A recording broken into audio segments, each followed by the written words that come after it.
Hey everyone, we're back. Again, Again. like 10 minutes later. Yeah. Just one more little fun video we wanted to do for the night.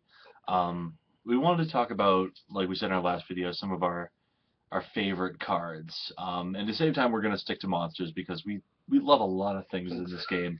Too many. We're gonna stick to some monsters that we have meant a lot to us throughout the game or throughout our childhood. Or just some stuff that we've been collecting recently. Um, yeah, Chops, if you want to start us off, go right ahead. Sure. I want to start off with a few of the old standby cards that were in our first decks before, Remember when they're, vanillas were cool? yeah, We do. vanillas. Oh, yeah, Pepperidge Farm remembers. yeah, back before any real archetype surfaced. Yep. One of them, vanilla, is Grand Tiki Elder. It's a level 4, 1500 vanilla. Came in, let's see, what was it? Labyrinth and Nightmare. Yeah. I don't know how many people remember that set. Yeah, some of these kids. Whew. Kids don't even remember, like, Return of the You Duelist. get these kids who like were born the day Extreme Victory came out, and now they're like winning nationals or something. I don't know. Yeah. Yeah. Right out of the womb. Yeah, right. Another good one. Oh, Actually, this guy. this one came from Starter Deck Yugi. I forget if it was printed anywhere prior, but a Fiend level 4, 1550. It's a Baron of the Fiend Sword. Another crazy vanilla that just, it was field presence back in the day. It's what you needed. Needed to, sack something. Yeah. A lot of things didn't have high attack points. For that Gyaku Tenno Megami, or sack for Summon Skull or something. Yeah. Or this guy. Or this guy. Level 5, Earl of Demise. I really liked this card. I pulled him, and he was really cool, and I was hoping that he'd actually be a lot more useful, but no, he's a level 5 vanilla. And he was a 2000, and like you didn't need to tribute back then either. Yeah. So hey, fun stuff. Go figure. And then when things got really, really problematic back in good old vanilla land, sack 1 to just wipe out all your opponent's monsters. Dark Dust Spirit. Dark Dust Spirit. Granted, he's a spirit and he goes back, so you wasted a tribute, but you can do it again 2 turns later. Because what was special summoning back in the day? Monster Reborn, and that's it. Troop Dragon. Troop Dragon. Troop Dragon. Let's just throw some Troop Dragons out there. Nimble Mamonga. Yeah. Man. Giant Germ. Sinister Serpent. Yes. Remember when that was legal? Oh, do I ever. Don't you still have a Sinister Serpent? Yes, somewhere. Oh my god. Somewhere. It's hiding. A little more up to date, but I still love this card. Right? Yes, Invasion of Chaos. I personally loved this card. I was really upset when they errated it. Some of you people may remember it because there was pre-errata. Cool. Yeah, when it was cool. And it's Black Tyranno, good old dinosaur monster. Before it was errated, it said, if the only cards your opponent controls are defense position monsters, it can attack your opponent directly. And with 2600 attack, that's pretty nice. But then they errated it to the only cards they control. So that means absolutely no back row. Yeah. No back row. Only defense position monsters. Yeah. Which is possible, but not less likely. A lot less likely. Yeah. Now I move on to a funny old card. I don't know how many people have this one in their collection, but I am so glad I do. It's our good old friend with the crazy stats of 1380 and 1930. Reaper of the Cards. Force your opponents to do math. Exactly. And you had to tribute for him, too. Yeah, there was a lot of cards like that back in the day. There was like Castle of Dark Illusions. Yes. Barox, which is still only OCG only. Mm-hmm. OCG only. OCG only. God, there was a couple of them that had like There was one monster that had like 1910 or something, or like 1310. Yeah. I might be thinking of Barox, but maybe the 20s, 30s. Hmm. Yeah, just ridiculous math. And then you pay half of that with Solemn, and now you're at, after getting hit with one of those things, and now you're at like. Then you're at like 1,015. Yeah, you're at 1,227 life points. Yeah, I don't know, like, stupid, ridiculous. I'd like to finish my list off personally with these last two cards. One of them is my collection card personally, and that would be Mila the Temporal Magician. A lot of people are probably wondering why Mila, why.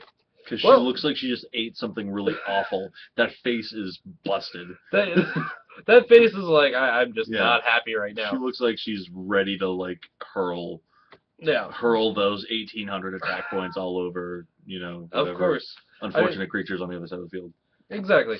The reason I like her is because she is an 1,800 beat stick, level 4, easily summonable, but her effect is just really entertaining and could be useful at times. Yeah.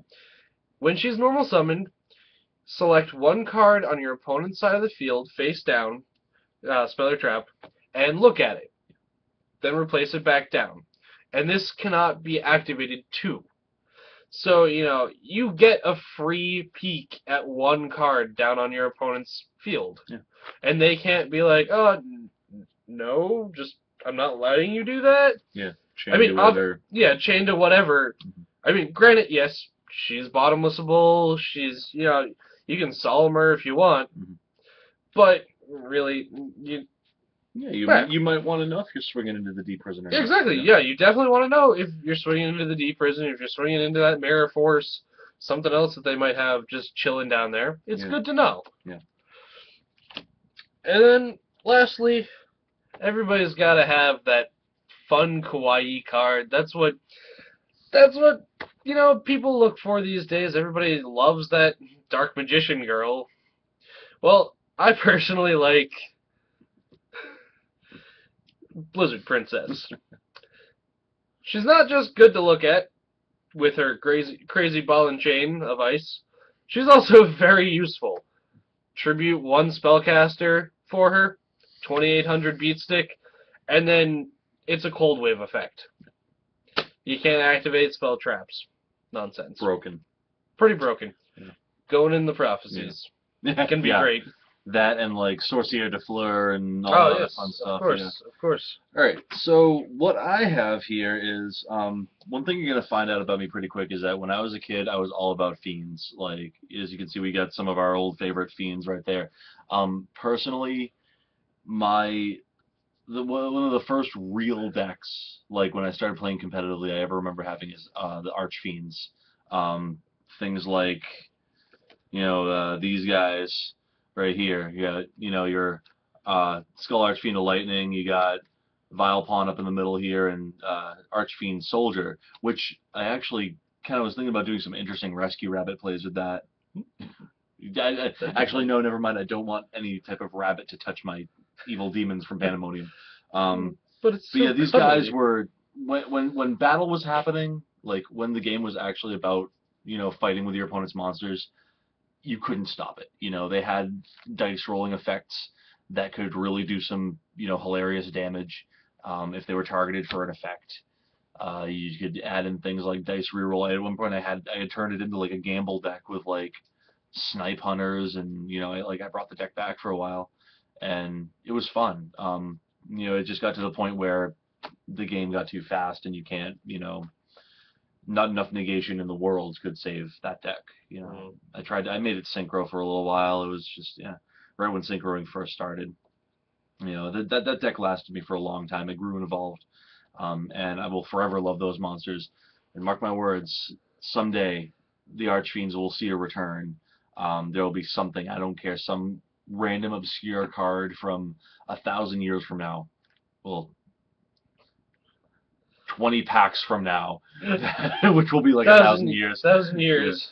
That will make them relevant, and something will happen. It'll bring them back to the meta, and I'll be a really happy camper because I'll have all full holo original first eds of all that crap. Yay. Moving on, more fiends that I love. This little dude right here, just so much trolling. Goblin King. Look at this little dude. Like, how is he gonna do any damage? He's got 0 attack and 0 defense and a bunch of big old naked men demon behind him on a throne.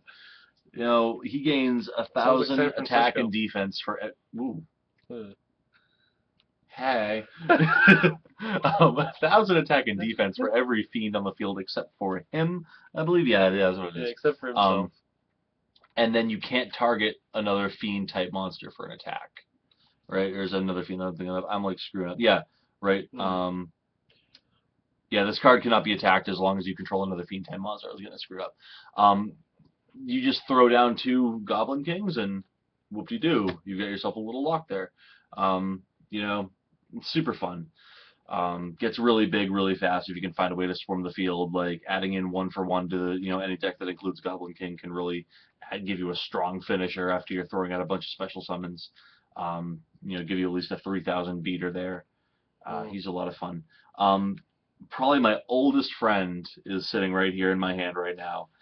This card is my oldest standby.